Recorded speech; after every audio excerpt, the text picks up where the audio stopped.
मार्गणाओं में उदय आदि के बारे में बता दिया गया था। अब तिर्यंच गति में उदय आदि का कथन करते हैं। गाथा नंबर 294। तिर्ये ओघो सुर नर निर्याऊ उच्च मणु दुहार दुगम भेगुबच्छक्क तित्थम नत्थियुएमेव सामण्डे।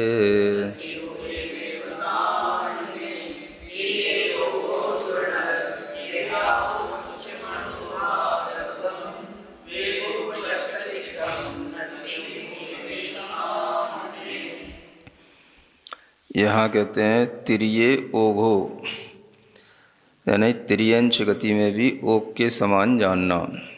ओक का मतलब गुणस्थानों की तरह जानना। और जो प्रकृतियाँ यहाँ पर उदय योग्य नहीं हैं उनके बारे में यहाँ बताया जा रहा है। सुर नर निर्याऊ, है ना। सुर माने इन सबके साथ में आयु जोड़ना। देवायु, नर माने मनुष्य आयु, निर्यायु माने नरक आयु। चूँकि तिर्यंच गति का कथन चलेगा तो इन आयु कर्मों का कोई भी वहाँ पर उदय नहीं होगा। तो ये तो आपको जो यहाँ बताया जाएगा, ये प्रकृतियाँ तिर्यंच गति में उदय योग्य नहीं है, ये आपको स्पष्ट समझ में आ जाएंगी। तीनों आयु का वहाँ उदय नहीं होगा। फिर उच्च माने उच्च गोत्र। तिर्यंच गति में उच्च गोत्र का उदय नहीं होता, है ना। ये पहले भी कहा गया था, तिर्यंच गति में नीच गोत्र ही माना जाता है उदय में। मणु दुग हार दुगम, है ना। मनुष्य दुग, मनुष्य दुग का मतलब मनुष्य गति और मनुष्य गत्यानुपूर्वी, ये मनुष्य दुग, इसका भी उदय नहीं होगा। और आहारक दिक् का भी उदय नहीं होगा। आहारक शरीर अंगोपांग, क्योंकि ये सब मनुष्य गति में ही उदय को प्राप्त होती हैं। फिर बेगुब्बच्छक्क, ये वैक्रियक षट्क, इसका भी उदय नहीं होगा, क्योंकि ये नरक गति में, देव गति में ही इनका उदय होता है। तो वैक्रियक षट्क, वैक्रियक शरीर अंगोपांग, देवगति देवगत्यानुपूर्वी, नरक गति नरकगत्यानुपूर्वी, ये वैक्रियक षट्क है। और इसके साथ साथ तित्थम यानी तीर्थंकर नाम कर्म का भी तिर्यंचों में उदय होता नहीं। इसलिए ये सब नत्थि हु, ये सब प्रकृतियाँ वहाँ पर नहीं होती हैं। ये सब मिला करके 15 प्रकृतियाँ हो जाती हैं। तो इन 15 प्रकृतियों का उदय सामान्य से तिर्यंच गति में नहीं होगा। तो जो उदय योग्य प्रकृतियाँ गुणस्थान में बताई थीं 122, उनमें ये 15 प्रकृतियाँ उदय योग्य नहीं होंगी। तो 107 प्रकृतियों का ही केवल तिर्यंच गति में उदय पाया जाएगा। नत्थ्यु एमेव सामण्डे, इस तरह से ही बस ये सामान्य, है ना। सामण्डे का मतलब यहाँ पर इस तरह ही सामान्य तिर्यंचों में जानना। माने तिर्यंचों के भेद होते हैं, 5 प्रकार के तिर्यंच होते हैं, है ना। तो उनमें ये सामान्य तिर्यंचों के उदय योग्य ये प्रकृतियाँ अभी बताई जा रही हैं। हाँ, सामान्य तिर्यंच अलग होते हैं, पंचेंद्रीय तिर्यंच, है ना, ये अलग होते हैं। पर्याप्तक अलग होते हैं, योनिनी वाले अलग होते हैं, अपर्याप्तक अलग होते हैं, पर्याप्तक इसी में जुड़ जाते हैं। है ना। इस तरह से पर्याप्तक पंचेंद्रिय तिर्यंच अलग होते हैं, अपर्याप्तक अलग होते हैं, योनिनी वाले अलग होते हैं, एक सामान्य होते हैं, और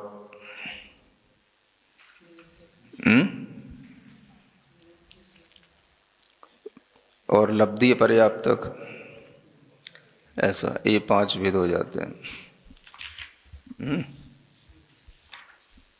5 प्रकार के तिर्यंच।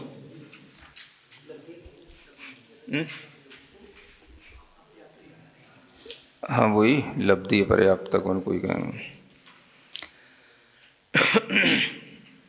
एक सामान्य तिर्यंच, फिर विशेषों का ये भेद है। पंचेंद्रीय पर्याप्तक और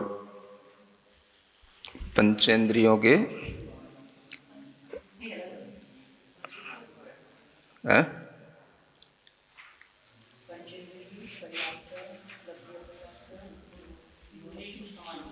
योनिनी तिर्यंच, लब्धि पर्याप्तक तिर्यंच। एक कोई छूट रहा है क्या? अब वो तो योनिनी हो गया ना, स्त्री तिर्यंच।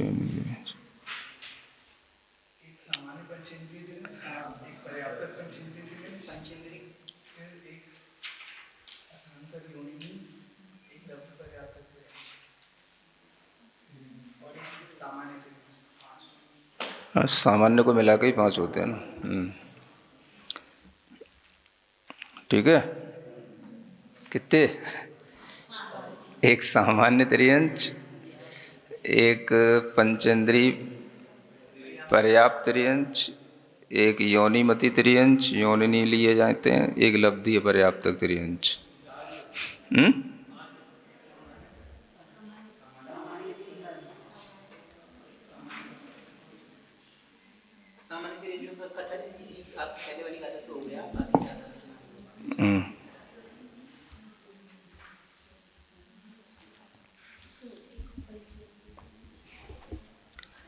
तो अब यहाँ पर तिर्यंच गति में ये सामान्य में सभी घटित होगा, मतलब सामान्य तिर्यंचों की ये तालिका बनाना, उसमें उदय योग्य प्रकृतियाँ 107 रखना, ये यहाँ पर बताया गया है। 5 प्रकार के तिर्यंचों में सामान्य तिर्यंचों का भी ये वर्णन चल रहा है। तो सामान्य तिर्यंचों में भी गुणस्थान जो है 5 बनेंगे। और उदय योग्य प्रकृतियाँ 105 होंगी। अनुदय 2 प्रकृतियों का रहेगा, सम्यक मिथ्यात्व और सम्यक प्रकृति। और उदय विच्युत्ति जो पहले गुणस्थान में होने योग्य है तिर्यंचों की, वो 5 प्रकृतियों की उदय विच्युत्ति होगी। मिथ्यात्व प्रकृति की होगी, आतप की होगी, सूक्ष्म की होगी, अपर्याप्तक की होगी और साधारण की होगी। इस तरह से सभी गुणस्थानों का अपना चार्ट बन जाएगा।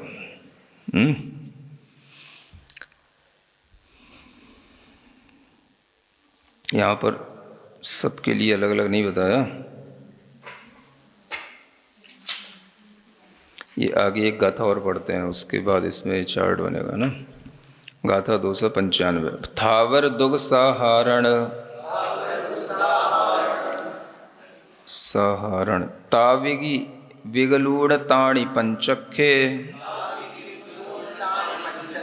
इत्थि अपज्जत्तूणा ते पुण्ये उदय पैडियो।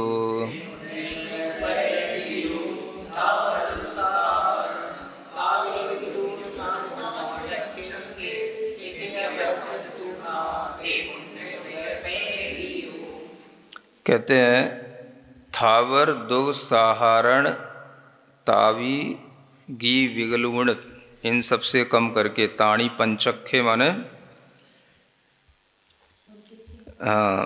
ये पंचेंद्रिय के लिए बताया जा रहा है। पंचेंद्रिय तिर्यंच के लिए ये उदय योग्य प्रकृतियाँ हो जाएंगी। जो सामान्य तिर्यंचों की उदय योग्य प्रकृतियाँ 107 बताई थीं, उनमें से ये प्रकृतियाँ और कम कर देंगे तो जो बचेंगी वो पंचेंद्रीय त्रियंच के मार्गणा में घटित हो जाएंगी। तो सामान्य त्रियंच अलग होते हैं और पंचेंद्रीय त्रियंच अलग हो गए। तो पंचेंद्रीय त्रियंचों के लिए उदय योग्य प्रकृतियाँ बता रहे हैं। तो कौन कौन सी कम करना? स्थावर दुग, है ना। स्थावर दुख का मतलब स्थावर और सूक्ष्म होता है, स्थावर दुख। फिर साधारण नाम कर्म, है ना, साधारण। ताप का मतलब आतप, और आतप इगी और विगलूण, एक इंद्रिय और विकलत्रय विकलेंद्रिय, है ना। ये 8 प्रकृतियाँ कम कर देना। क्योंकि ये पंचेंद्रीय त्रियंच में घटाना, तो पंचेंद्रीय में स्थावर नहीं होगा, सूक्ष्म नहीं होगा, साधारण नहीं होगा, आतप नहीं होगा, एक इंद्रिय नहीं होगा, और विकलत्रय इन कर्मों का उदय नहीं होगा। तो 8 प्रकृतियाँ ये कम कर दो तो 107 में से 8 कम करने पर 99 प्रकृतियाँ बचती हैं जो पंचेंद्रीय त्रियंच के उदय योग्य हो जाती हैं। फिर पंचेंद्रीय पर्याप्त त्रियंच की बात करते हैं। इत्थि अपज्जत तूणा ते पुण्य, पुण्य माने अब पंचेंद्रीय 2 प्रकार के पंचेंद्रीय त्रियंच जो हैं, एक पर्याप्त और एक अपर्याप्त। तो जो पंचेंद्रीय पर्याप्त त्रियंच होंगे उनमें स्त्री वेद का इत्थि और अपर्याप्त इनका उदय नहीं होगा। तो जब आप पंचेंद्रीय पर्याप्त त्रियंचों का चार्ट बनाएंगे तो उसमें केवल 99 में भी 2 प्रकृतियाँ और कम कर देना, 97 प्रकृतियों का उदय योग्य मान करके चार्ट बनाना। तो पंचेंद्रीय पर्याप्त त्रियंच के स्त्री वेद और अपर्याप्त का उदय क्यों नहीं है? क्योंकि इनके लिए अलग से मार्गणा बताई गई है। स्त्री वेदियों की मार्गणा योनि का जब वर्णन आएगा तब उसमें आएगी, और स्त्री वेदी की भी ये और अपर्याप्त की मार्गणा अपर्याप्त के समय पर बताई जाएगी। तो इसलिए इसमें इनका अंतर्भाव नहीं किया गया, है ना। इस तरह से ये पंचेंद्रीय त्रियंच सामान्य का भी वर्णन हो गया, और पर्याप्त पंचेंद्रीय पर्याप्त त्रियंच संबंधी चार्ट है उसका भी वर्णन हो गया। बाकी का जो बचा है योनिनी और लब्धि पर्याप्तक, उसका वर्णन आगे किया जाना है।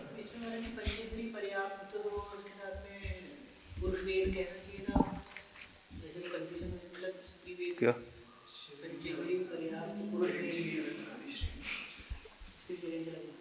तो पुरुष वेद तो उसमें शामिल हो ही गया ना, जब उसका मना नहीं है तो वो तो उदय योग में आ ही गया।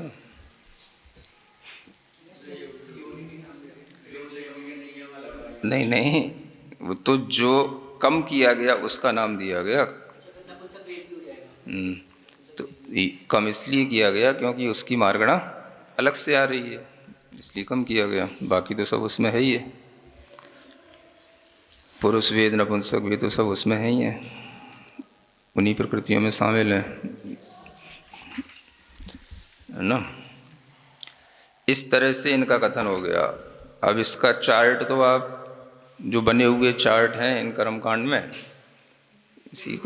इसी को देख के बना लेना।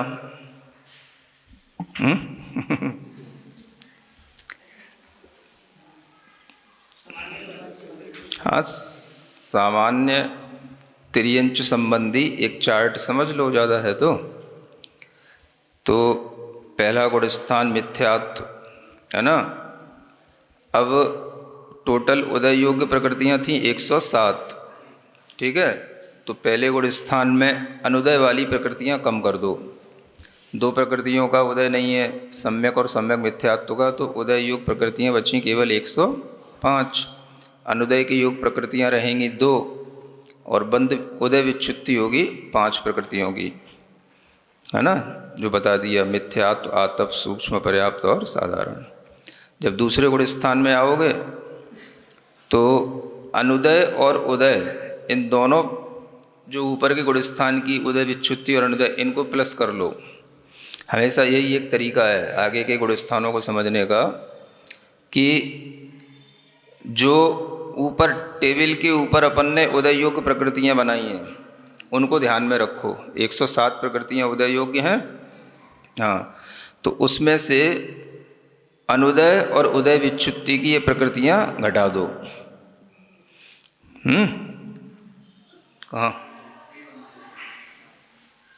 उदय विच्छुत्ति की 5 प्रकृतियाँ और अनुदय की 2 प्रकृतियाँ जोड़ करके 5 और 2 7, इसको 107 में से घटा दो तो 100 प्रकृतियाँ दूसरे गुण स्थान की उदय योग्य आ जाएंगी।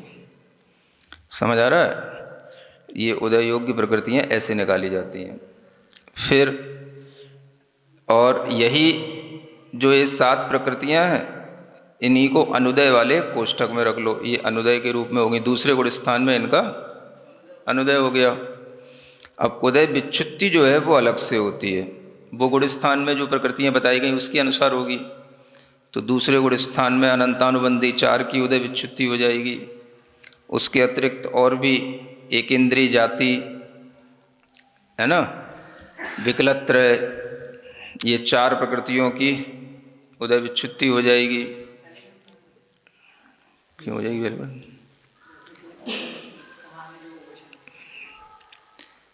नहीं, यहाँ सासाधन गुण स्थान में होगी।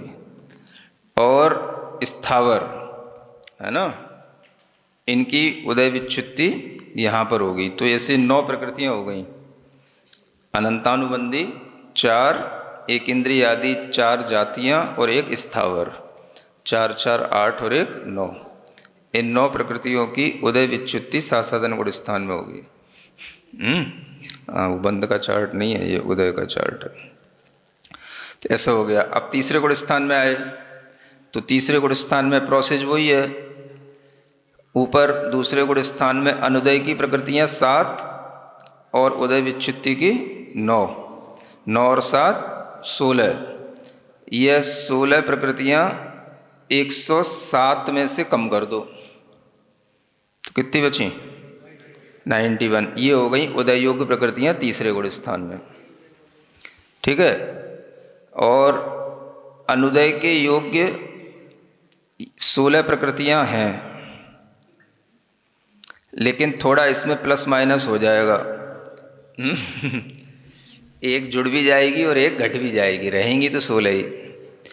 तो तीसरा गुण स्थान है तो एक सम्यक मिथ्यात्व इसमें जुड़ जाएगी, यानी अनुदय की प्रकृतियों में, और एक तिर्यंच गत्यानुपूर्वी को इसको माइनस कर दिया जाएगा, है ना। इस तरह से रहेंगी 16 ही। और मिश्र गुण स्थान है तो एक की उदय विच्छुत्ति होगी, सम्यक मिथ्यात्व की ही उदय विच्छुत्ति कहलाएगी। तो एक प्रकृति की उदय विच्छुत्ति हो गई। तो तीसरे गुण स्थान में एक की उदय विच्छुत्ति हुई सम्यक मिथ्यात्व की, 91 प्रकृतियाँ उदय योग्य हो गई और 16 प्रकृतियाँ अनुदय की हो गई।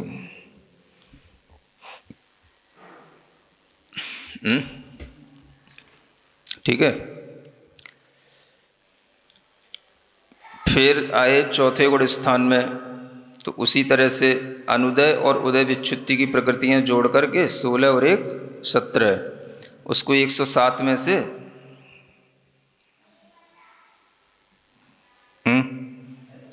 यहाँ पर थोड़ा सा अंतर आ जाएगा। 16 और 1 17 ये तो हो ही जाएगा। फिर यहाँ पर सम्यक्त्व का उदय आ जाएगा, चौथा गुण स्थान है ना। तो 2 प्रकृतियाँ माइनस करेंगे, 17 में से 2 कम हो जाएंगी, एक सम्यक्त्व और एक त्रियंच गत्यानुपूर्वी, है ना। जो त्रियंच गत्यानुपूर्वी तीसरे गुण स्थान में अनुदय थी, उसका यहाँ उदय आ जाएगा चौथे गुण स्थान में, क्योंकि यह त्रियंच गति का ही मार्गणा चल रही है। त्रियंच गत्यानुपूर्वी सम्यक्त्व के साथ उदय में आ जाएगी।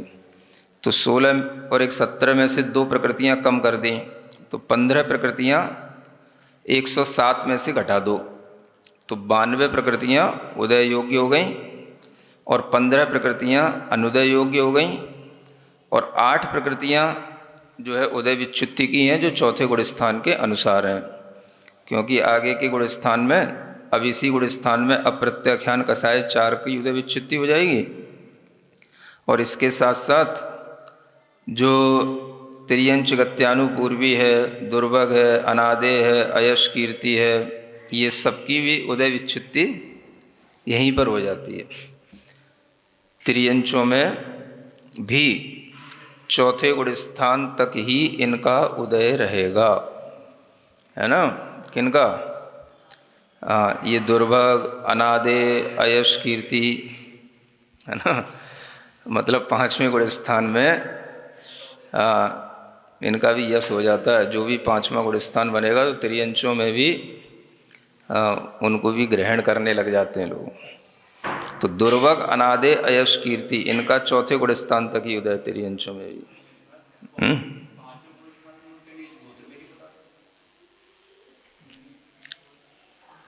तो 8 प्रकृतियों की ये उदय विच्छित्ति हो गई। ये चौथे गुण स्थान का वर्णन हो गया। अब 5वें गुण स्थान में आए तो 15 और 8 23, इस 23 को 107 में से करना है कम, कितना बचेगा? 84। तो ये उदय की योग्य हो गई 84 प्रकृतियाँ, और यही 23 अनुदय के योग्य हो गई। और 5वें गुण स्थान में 8 प्रकृतियों की उदय विच्छित्ति हो जाएगी, क्योंकि इसके आगे अब ये प्रत्याख्यान का चतुष्ट यहीं पर समाप्त हो जाएगा, है ना। उद्योत नाम कर्म है, त्रियंच गति है, त्रियंच आयु है, नीच गोत्र है, इन सब का उदय यहीं तक है, बस 5वें गुण स्थान तक, है ना। अब देखिए कर्मकांड के अनुसार तो यही है कि नीच गोत्र का भी उदय है, फिर भी 5वां गुण स्थान त्रियंचों में बना रहता है। तो जो जहाँ पढ़ रहे हैं उसको वही चीज़ें मानो भी, तो यही है। तो 5वें गुण स्थान तक नीच गोत्र का उदय। त्रियंचों में नीच गोत्र का उदय पहले बता दिया गया है। त्रियंचों में हमेशा नीच गोत्र का ही उदय रहता है। कर्मकांड के अनुसार कोई उच्च गोत्र उसमें नहीं आ जाता है, भले ही 5वां गुण स्थान हो जाए, गोत्र तो नीचे ही रहेगा, ये समझना। तो त्रियंच आयु, त्रियंच गति, उद्योत नाम कर्म का उदय इस गुण स्थान के अंत तक चलेगा। इसलिए उदय विच्छित्ति में 8 प्रकृतियाँ गिन ली जाएंगी। अब उसका आगे अलग आएगा, वो अलग चीज़ है ना। तो इस तरह से एक आपने सामान्य त्रियंच संबंधी ये चार्ट बना लिया। बाकी सामान्य पंचेंद्रीय त्रियंच के बाद सामान्य त्रियंचों के बाद ये पंचेंद्रीय त्रियंच संबंधी इसी तरह से बना लेना। फिर उसके बाद में पंचेंद्रीय पर्याप्त त्रियंचों का बना लेना। अब कुछ होमवर्क है जो ग्रंथों से देख के ही कर लेना। अब अपन आगे पढ़ते हैं योनिनी में और लब्धि अपर्याप्त त्रियंचों में क्या अंतर आ जाता है। गाथा नंबर 296-97 ये दोनों एक साथ हैं। पूसंढूणिथि जुदा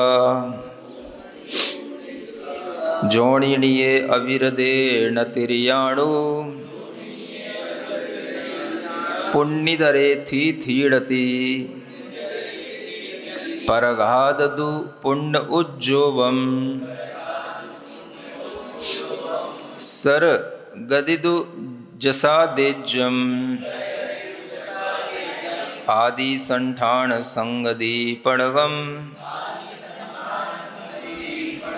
सुभगम सम्मम मिस्सम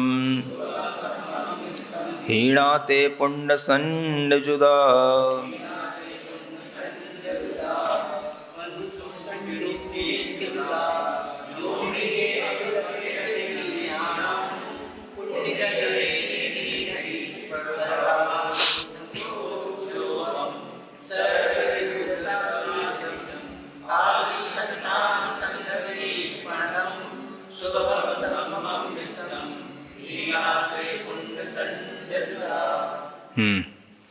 अब कहते हैं पू संड ऊण, है ना। यानी पू माने पुरुष वेद, संड माने नपुंसक वेद, इससे कम करके और इत्थि जुदा स्त्री वेद से उसको युक्त करके। चूँकि अब ये मार्गणा कौन सी आ गई? त्रियंच योनिनी के विषय में बताया जा रहा है। तो त्रियंच योनिनी है तो पहले जो 97 प्रकृतियाँ पंचेंद्रीय पर्याप्त त्रियंच की बताई थीं, उसी में ही यह त्रियंच योनिनी संबंधी ये मार्गणा बनाने के लिए क्या करना, तो पुरुष वेद और नपुंसक वेद को तो कम कर देना, क्योंकि इसकी अब जरूरत नहीं है, त्रियंच योनिनी मार्गणा है पंचेंद्रिय। और त्रियंच योनिनी ये स्त्री वेद का, उसमें उदय काट देना, है ना। तो 2 कम करके 1 जोड़ देना। तो 1 ही जो है कम होगा। तो 97 में से 96 प्रकृतियां यहाँ उदय योग्य हो जाएंगी। कहाँ पर? हाँ, इस त्रियंच योनिनी संबंधी जो चार्ट बनाएंगे उसमें पहले गुण स्थान बने, अभी सामान्य से 96 प्रकृतियां उदय योग्य हो जाएंगी। ये सामान्य से उदय योग्य प्रकृतियां पहले बताई जाती हैं, फिर गुण स्थान के अनुसार अलग। तो पहले उदय योग्य प्रकृतियां पंचेंद्रीय पर्याप्त त्रियंच के 97 थीं, त्रियंच योनिनी के कितनी रह गई? 96। ऐसा जोनिनीय, जोनियों में, योनिनियों में अविरदे न त्रियाणु। अब गुणस्थान तो इसमें भी 5 रहेंगे, है ना, किंतु विशेषता क्या बता रहे हैं? अविरत गुणस्थान में त्रियाणु माने त्रियंच गत्यानु पूर्वी का उदय नहीं होता है। क्या कहा?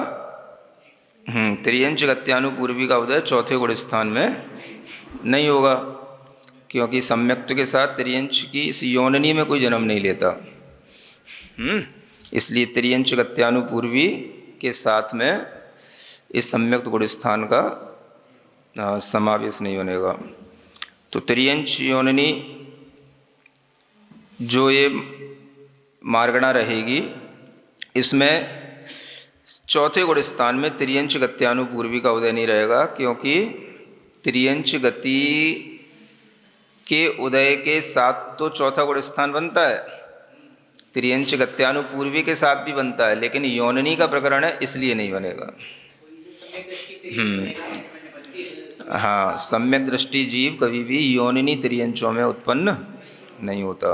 ये त्रियंच योनि, स्त्रीवेदी योनि त्रियंच, इस तरह से।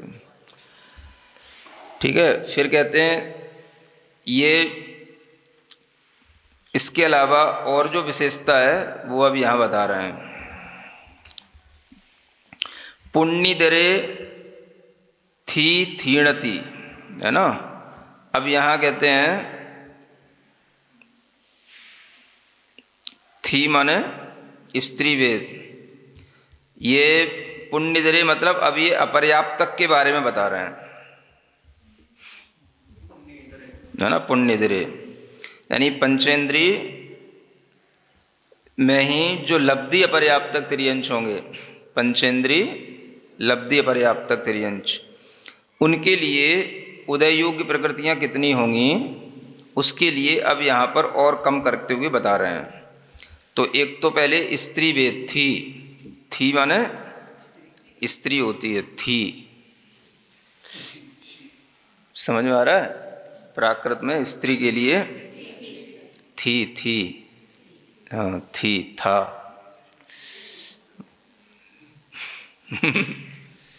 थी माने हाँ, थी।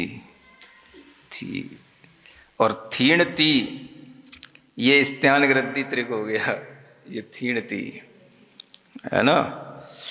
फिर स्त्यान गृद्धि 3 माने 3 निद्राएं, निद्रा पिछला स्त्यान गृद्धि। फिर इसके बाद में परघात द्विक, तो परघात और उच्छ्वास, ये परघात द्विक में आएगा। क्रम ध्यान में रखो, उपघात, परघात, फिर उच्छ्वास आता है। तो परघात द्विक लेंगे तो परघात और उच्छ्वास आएगा, है ना। परघात दु पुण्य उज्जोवम, पुण्य माने पर्याप्त नामकर्म का उदय, उद्योत नामकर्म का उदय, उज्जोवम। सर गति दु, है ना, स्वर द्विक लेना है, सुस्वर और दुस्वर, और गति दोनों लेना है, प्रशस्त विहायु गति और अप्रशस्त विहायु गति। जस जस माने यशस कीर्ति, आदेज माने आदेय, और आदि के संठान, 5 संस्थान आदि के, संगनन भी आदि के 5 संगनन, पहले के 5, और सुभग, सम्मम माने सम्यक्त्व, मिस्सम माने सम्यक मिथ्यात्व। इस तरह से इन सबको हीणा माने कम करके, ये सब प्रकृतियां कितनी हो गई, इन सबको घटा देना है। किसमें से, जो पंचेंद्रिय तिर्यंच योनिनी की उदय योग्य प्रकृतियां थीं, उनमें से 27 प्रकृतियां कम कर देना।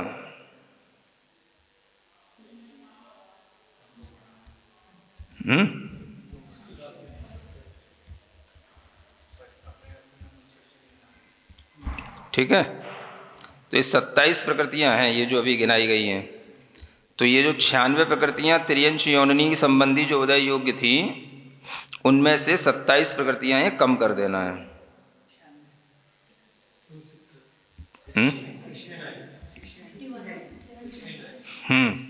69 होंगी, और फिर उसमें अपुंड संड जुदा, ये 2 जोड़ देना है, क्योंकि अब इसमें ये अपर्याप्तक भी हो गया और नपुंसक वेद भी जुड़ गया,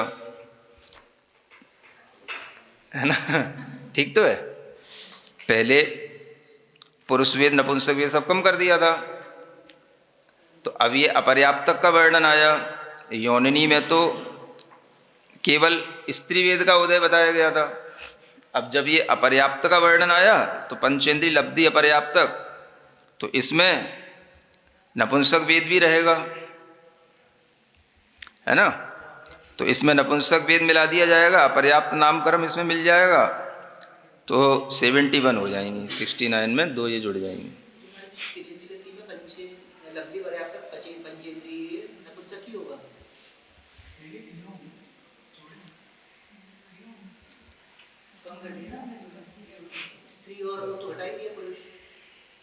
नहीं, स्त्री तो उसमें थी ही, 96 प्रकृतियों में स्त्री भेद का उदय तो है ही है।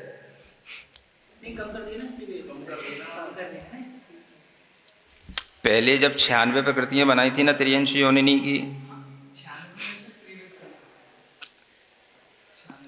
तो उस समय पर तो अपन ने पुरुष वेद नपुंसक वेद कम करके स्त्री वेद जोड़ा था, तो स्त्री वेद उसमें कहा गया ना।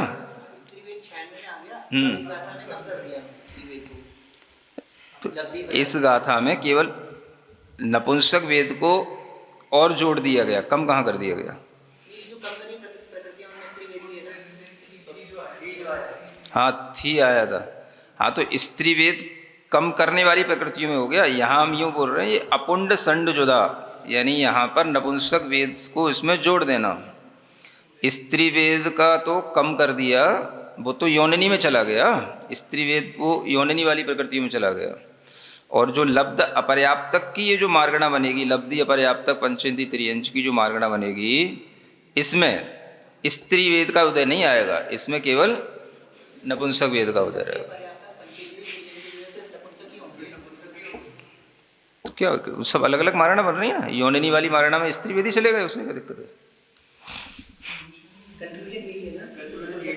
हाँ हाँ, तो उसमें क्या दिक्कत।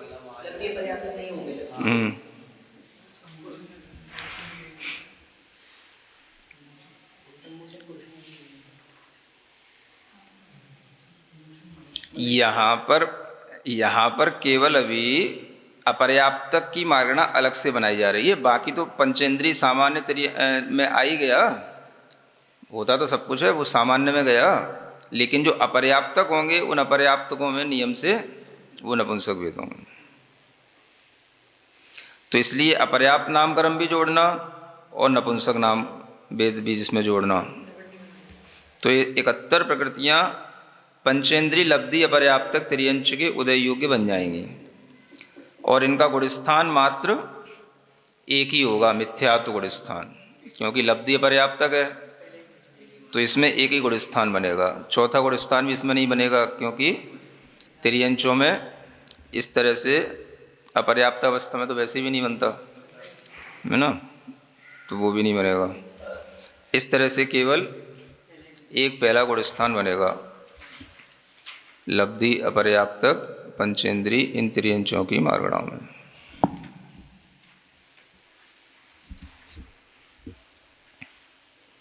इस तरह से त्रियंच योनिनी और लब्धि अपर्याप्तक पंचेंद्री त्रियंच, इनका अलग अलग जो है वर्णन ये पूर्ण यहाँ पर हो जाता है।